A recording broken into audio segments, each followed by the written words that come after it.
నమస్తే, welcome to special programme. నేను లక్ష్మి. పంచభూతాల్లో ఒకటిగా కీర్తి ప్రతిష్టలు పొందే జలం సర్వ ప్రాణికోటికి మహాబలం. దాహార్తి తీరాలన్నా, పంటలు పండాలన్నా, విద్యుత్ వెలుగులు కావాలన్నా, అంధకారం పోవాలన్నా, శుభకార్యాలు దేనికైనా అత్యావశ్యకం నిస్సందేహంగా జలమే. నదీ ప్రవాహాన్ని నియంత్రించడానికి, మరెన్నో అసంఖ్యాక ప్రయోజనాల కోసం నీటిని నిల్వ చేయడానికి నది చుట్టూ ఆనకట్టలు, జలాశయాలు నిర్మాణం చేపడుతున్నాం. నీటి నిల్వ ప్రదేశం రిజర్వాయర్ కాగా నీటిని నిలువరించేది, పరిమితం చేసేది డ్యాం. తేడాలు ఉన్న జలాశయం, ఆనకట్టలు విభిన్న విధులు నిర్వర్తిస్తాయి. వీటి ప్రధాన విధి నీటి సరఫరా నిర్వహించడమే. ఇంత విశిష్టమైన డ్యాంలు, రిజర్వాయర్లను ఎంత జాగ్రత్తగా చూసుకోవాలంటే కంటికి పాపలా, చిన్ని పాపాయిలా చూసుకోవాలని ఎవరైనా చెబుతారు. అయితే పలు డ్యాంలు, రిజర్వాయర్ల భద్రతా జాగ్రత్తలపై డొల్లతనం వెల్లడవుతోంది.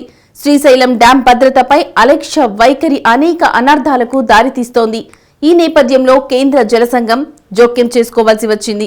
శ్రీశైలం ప్రాజెక్టు 6-7 గేట్ల దిగువ భాగంలోని ప్లంజ్ పూల్ వద్ద గొయ్యిని తక్షణమే పూడ్చాలని సెంట్రల్ వాటర్ కమిషన్ ఆదేశించింది. ఈ పరిస్థితుల్లో శ్రీశైలం డ్యాం వాస్తవ పరిస్థితిపై స్వతంత్ర న్యూస్ అందిస్తున్న స్పెషల్ ఫోకస్.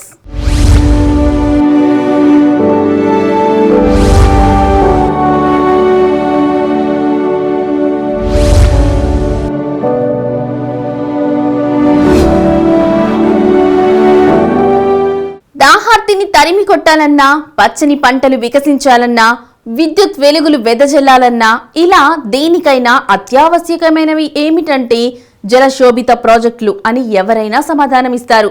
అయితే తాగునీటికి, సాగునీటికి, విద్యుత్ అవసరాలకు ప్రాజెక్టులను వినియోగించుకోవడం తప్ప ప్రాజెక్టుకు ముంపుకొచ్చే ప్రమాదాలు, ముంపులు, ఇక్కట్ల గురించి ఎవ్వరూ పట్టించుకోవడం లేదు. ఉభయ తెలుగు రాష్ట్రాల ప్రభుత్వాలు శ్రీశైలం ప్రాజెక్టు భద్రతను గాలి కుదిలేశాయని విమర్శలు వెల్లువెత్తుతున్నాయి. ఈ నేపథ్యంలో కేంద్ర జల సంఘం జోక్యం అనివార్యమైంది.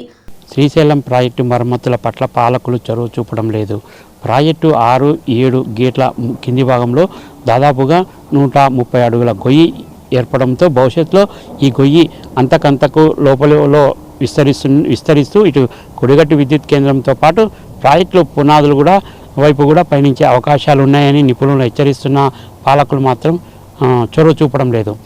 ఇప్పటి వరకు వివిధ ఏజెన్సీలు, నిపుణులు ఆ గొయ్యి పరిమాణంపై ప్రభుత్వానికి సమర్పించిన నివేదిక అంశాలు ఏమిటో తెలుసుకునే ప్రయత్నం చేద్దాం. ఏ విషయంలోనైనా డిలిజెన్స్ ఎంత ఇంపార్టెంటో, ఇండిలిజెన్స్ అంత డేంజర్. వ్యక్తో, సంస్థో, మరొకటో గ్రహపాట్లు, పొరపాట్లు అని సంజాయిషీలు ఇచ్చుకుంటే అర్ధాంగీకారంతోనూ, అయిష్టంగానో అంగీకరిస్తే అంగీకరించవచ్చు. కానీ సాక్షాత్తు సర్కార్లే నిర్లక్ష్యాలు, అలక్ష్యాలకు పెద్దపీట వేసేస్తే ఎన్నెన్నో అవాంఛనీయ ఘటనలు, అనార్థాలు జరిగిపోతాయి కదా. సాగునీటి అవసరాలు, తాగునీటి అవసరాలు, విద్యుత్ అవసరాలు, ఇలా అన్ని అవసరాలు తీరుస్తున్న శ్రీశైలం ప్రాజెక్టు భద్రతను అనవసర విషయంగా చూసేసి ప్రాజెక్టు సేఫ్టీని గాలికి వదిలేస్తే ప్రాజెక్టుకి ఎన్నో ప్రమాదాలు ముంచుకు వచ్చేవా అని వ్యాఖ్యానాలు వినిపిస్తున్నాయి. శ్రీశైలం ప్రాజెక్టు 6-7 గేట్ల దగ్గర పెద్ద గొయ్యి ఏర్పడి మరి భవిష్యత్తులో చాలా ప్రమాదకరంగా మారబోతుంది అని మరి ఎన్నో కమిటీలు, రిపోర్ట్లు ఇచ్చినప్పటికీ ఇటు కేంద్ర ప్రభుత్వం కానీ, ఇటు రాష్ట్ర ప్రభుత్వం కానీ పట్టించుకున్న పాపాన పోలేదు.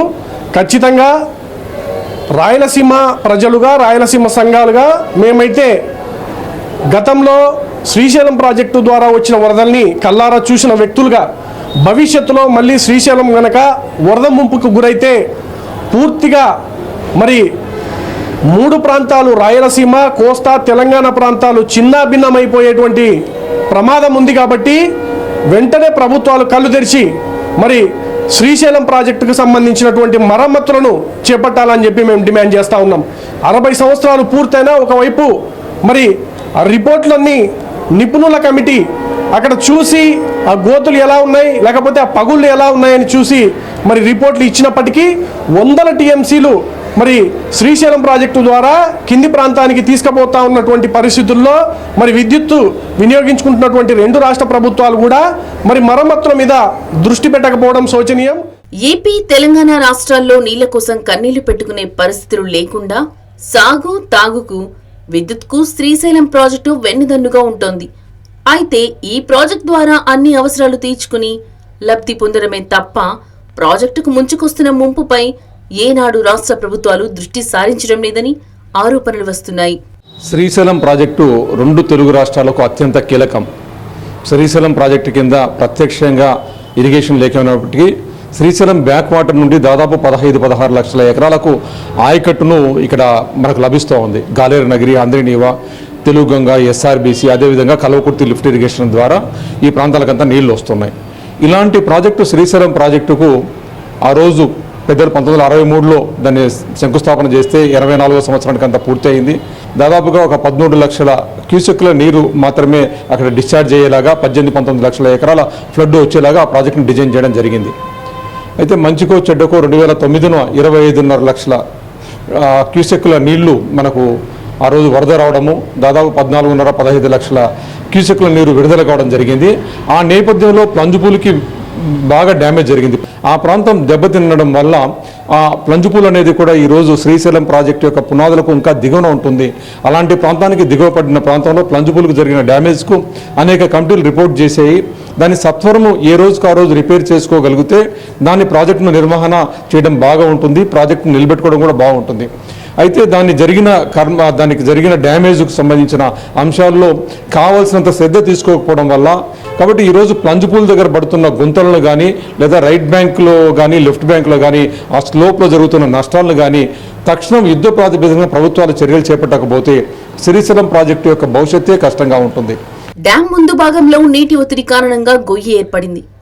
ఇది మరింత ప్రమాదకరంగా తయారవుతోంది.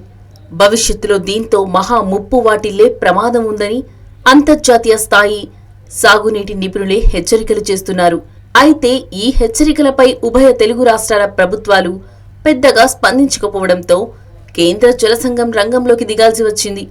శ్రీశైలం ప్రాజెక్టు 6-7 గేట్ల దిగువ భాగంలో ప్లంజ్పూల్ వద్ద ఏర్పడిన గొయ్యిపై 2 రాష్ట్రాల ప్రభుత్వాలు నిమ్మకు నీరెత్తినట్టు వ్యవహరించడంపై కేంద్ర జలసంఘం అసహనం వ్యక్తం చేసింది. వెంటనే ఈ గొయ్యిని పూడ్చాలని ఆదేశాలు జారీ చేసింది.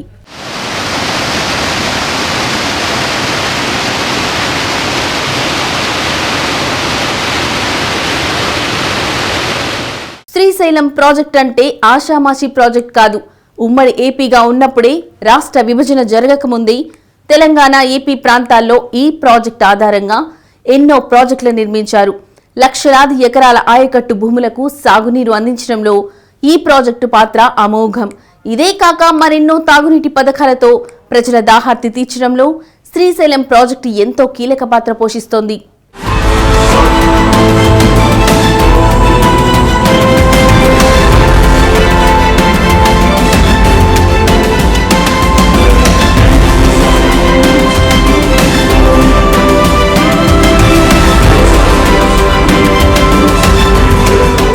దేశంలోనే అతిపెద్ద 3వ హైడ్రో ఎలక్ట్రికల్ ప్రాజెక్టు ఎక్కడ నిర్మితమైందో తెలుసా? దీనికి ఎంత ఘన చరిత్ర ఉందో తెలుసా? కర్నూలు జిల్లా నల్లమల్ల అటవీ ప్రాంతం సున్నిపెంటకు దాదాపు 8 కిలోమీటర్ల దూరంలో ఈ భారీ హైడ్రో ఎలక్ట్రికల్ ప్రాజెక్ట్ నిర్మించారు.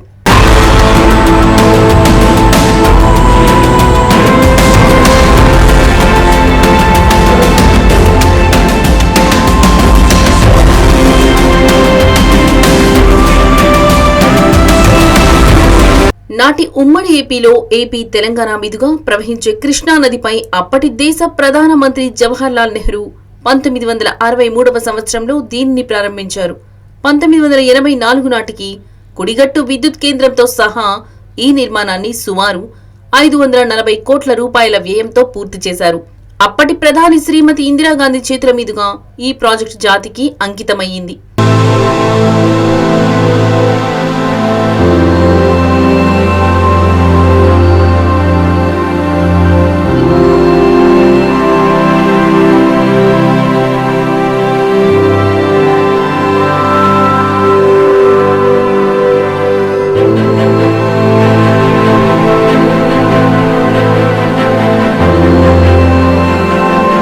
సముద్ర మట్టానికి 300 మీటర్ల ఎత్తులో ఈ నిర్మాణం జరిగింది.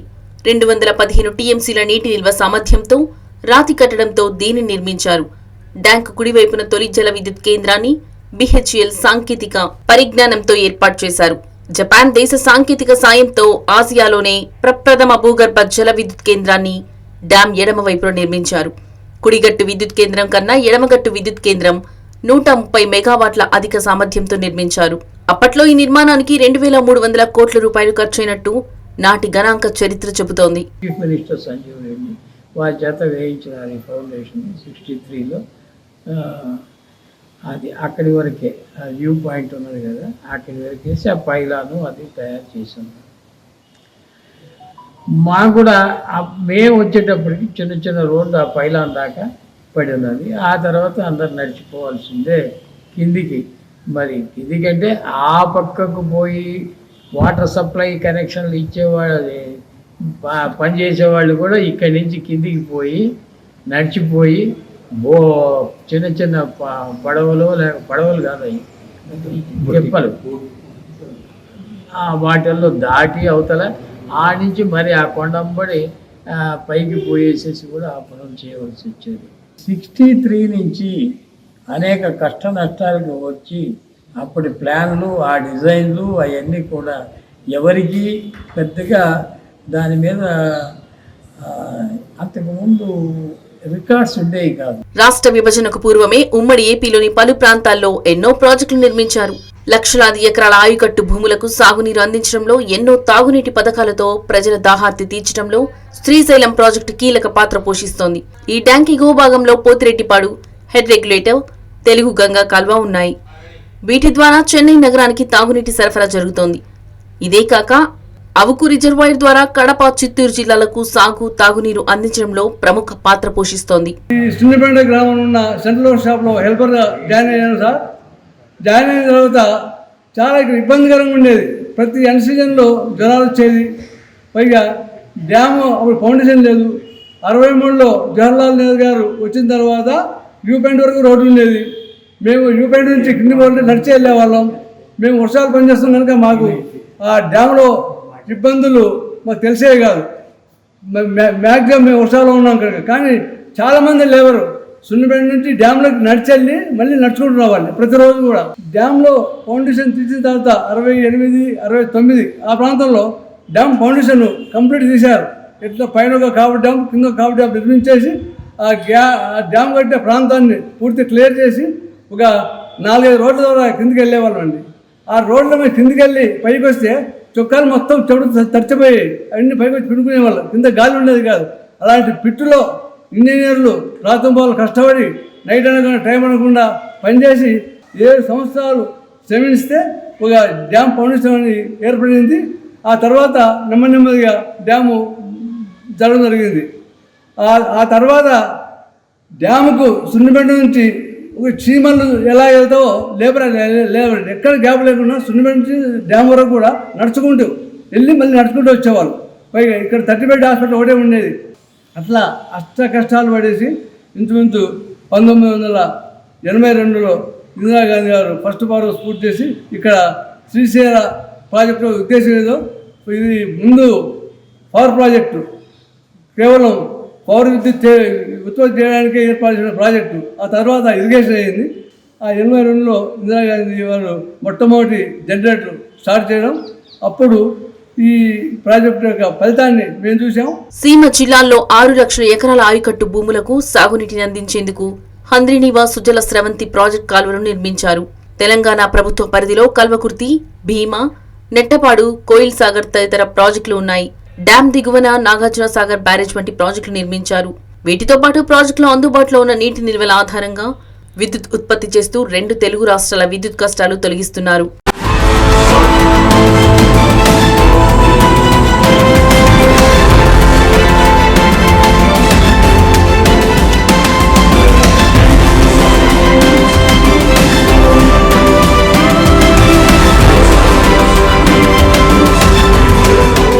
డ్యాం ముందు భాగంలో పడ్డ గొయ్యి లోతును పరీక్షించిన జాతీయ, అంతర్జాతీయ నిపుణులు, పలు కమిటీల సభ్యులు తమ నివేదికలు వెల్లడించారు. డ్యాం భద్రతపై తీసుకోవాల్సిన చర్యలను తమ నివేదికల్లో పొందుపర్చారు. అయితే ప్రభుత్వాలు ఇప్పటివరకు స్పందించిన దాఖలు లేవని తెలుస్తోంది.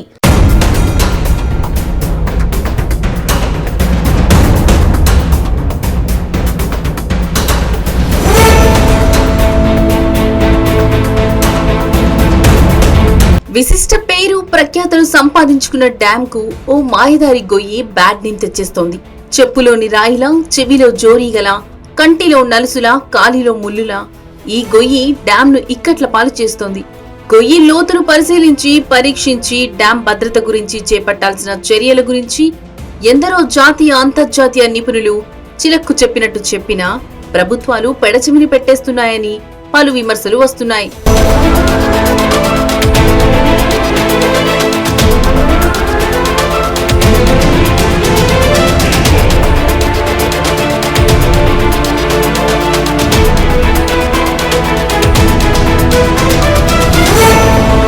డ్యామ్ ఎగువన ఉన్న కర్ణాటక, మహారాష్ట్రాల్లో భారీ వర్షాలు కురిస్తే కృష్ణా, తుంగభద్ర నదుల ద్వారా ఆ వరద నీరు శ్రీశైలం ప్రాజెక్టుకు వచ్చి చేరుతుంది. ఈ నీటితో పాటు పలు ఉపనదుల ద్వారా నీరు శ్రీశైలం జలాశయానికి చేరుకుంటుంది. ప్రాజెక్టు పూర్తి స్థాయి నీటి మట్టానికి చేరుకుంటే నీటిని దిగువకు వదులుతారు. పూర్తి స్థాయి నీటి మట్టం 885 అడుగులు కాగా గరిష్ట స్థాయిలో నీటి నిల్వలు 215 టీఎంసీల నీటి నిల్వలు అందుబాటులో ఉంటాయి. వరద నీరు పూర్తి స్థాయి నీటి మట్టానికంటే అధికంగా వరద నీటి ప్రవాహం కొనసాగుతుంటే నీటిని గేట్ల ద్వారా దిగువకు వదలటం జరుగుతోంది. ఇదే సందర్భంలో జల విద్యుత్ ఉత్పత్తి ద్వారా సైతం నీటిని దిగువకు నాగార్జున సాగర్ కు వదిలివేస్తారు. గత కొన్నేళ్లుగా శ్రీశైలం జలాశయానికి భారీ ఎత్తున వరద నీరు రావటంతో గేట్లు ఎత్తి నీటిని దిగువకు వదిలారు. ఈ సందర్భంలో గేట్ల పైభాగం నుంచి నీరు కింద పడే సమయంలో నీటి ఒత్తిడికి గురై ప్రాజెక్టు గేట్ల ముందు భాగంలో పెద్ద గొయ్యి ఏర్పడింది.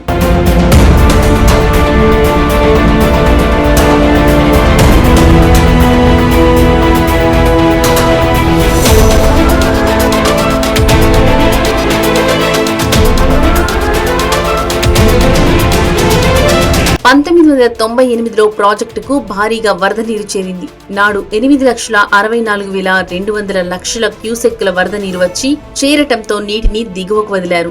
అప్పట్లో గేట్ల ద్వారా నీటిని వదలటంతో నీటి ఒత్తిడికి డ్యాం ముందు భాగంలో ఈ గొయ్యి ఏర్పడింది. ఈ డ్యాం ప్రాంతాన్ని అప్పట్లో గోవాకు చెందిన సముద్ర జలాల విషయ పరిజ్ఞాన సంస్థ ప్రత్యేక బృందం సందర్శించింది. 1999 మే నెలలో ప్రాజెక్టు గేట్ల ముందు భాగంలో గొయ్యి పడ్డ ప్రదేశంలో నీటిలోకి దిగి లోతు పరిమాణాన్ని చిత్రీకరించారు. కొన్ని సూచనలు చేశారు.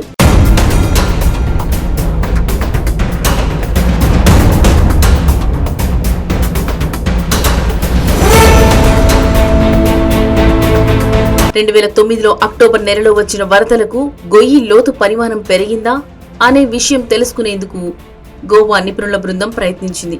మే 2012లో గోవా నిపుణుల బృందం గొయ్యి లోతును పరిశీలించింది.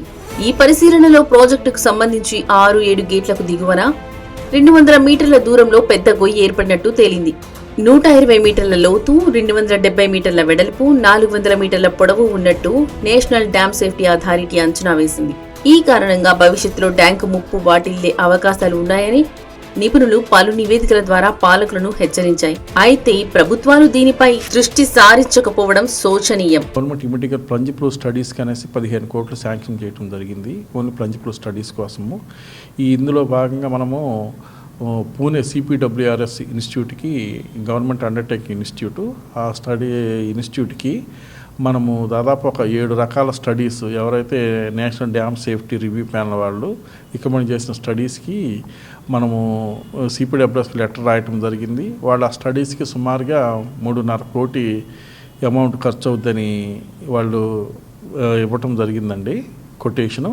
ఆ కొటేషన్ మనం గవర్నమెంట్కి పంపించున్నాము. CPWRS వాళ్ళకి ఆ వర్క్ ఎంటర్ చేయాలనేసి అది ఇమీడియట్గా గవర్నమెంట్ నుంచి పర్మిషన్ రాగానే CPWRS వాళ్ళ చేత NDSC వాళ్ళు చెప్పిన రిపోర్ట్స్, స్టడీస్ అన్నీ కూడా చేయిస్తాము. స్టడీస్ వచ్చిన తర్వాత ఈ స్టడీస్ని మళ్ళీ NDSCకి పంపుతామండి. ఆ స్టడీస్ బేస్ చేసుకొని అప్పుడు వాళ్ళు ప్లంజ్ పూల్ని ఏ విధంగా, ఏ మెథడాలజీని అడాప్ట్ చేసేసి దాన్ని ఏ విధంగా రీఫిల్ చేయాలా, ఏ మెథడాలజీ చేయాలని అప్పుడు డెసిషన్ తీసుకుంటారు. ఇప్పుడు ఆ డెసిషన్ అప్పుడు మళ్ళీ దానికి ప్లంజ్ పూల్కి సంబంధించిన ఎస్టిమేట్ తయారు చేసుకొని అప్పుడు మళ్ళీ డ్రిప్ వాళ్ళు కూడా విల్లింగ్గానే ఉండాలి ప్లంజ్ పూల్కి. యాజ్ ఆఫ్ నవ్ అయితే మనకి ఇమీడియట్గా అయితే CPWRS చేత మనం స్టడీస్ ప్లంజ్ పూల్కి అయితే రెడీగా ఉన్నాము. త్వరలోనే మన గవర్నమెంట్ నుంచి పర్మిషన్ వస్తుంది. రాగానే స్టడీస్ టేకప్ చేస్తాము.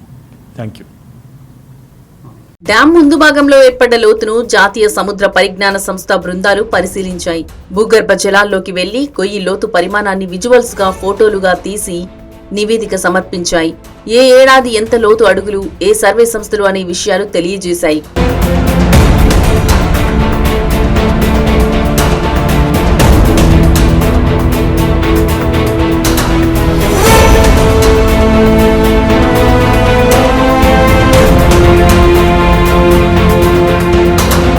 పంతొమ్మిది 1994 సంవత్సరాల్లో 60 అడుగుల గొయ్యి లోతు ప్రాజెక్ట్ ఇంజనీర్ సంస్థ కాగా 2000లో 75 అడుగులకు చేరిక.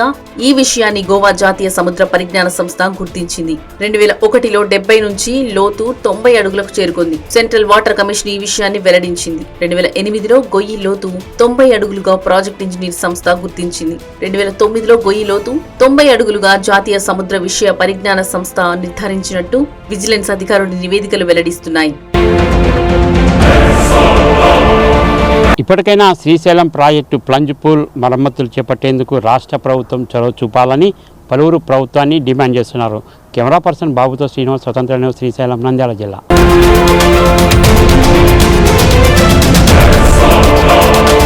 ఇది ఇవాల్టి స్పెషల్ ప్రోగ్రామ్. మరో ఎపిసోడ్తో మళ్ళీ కలుద్దాం. అంతవరకు చూస్తూనే ఉండండి స్వతంత్ర.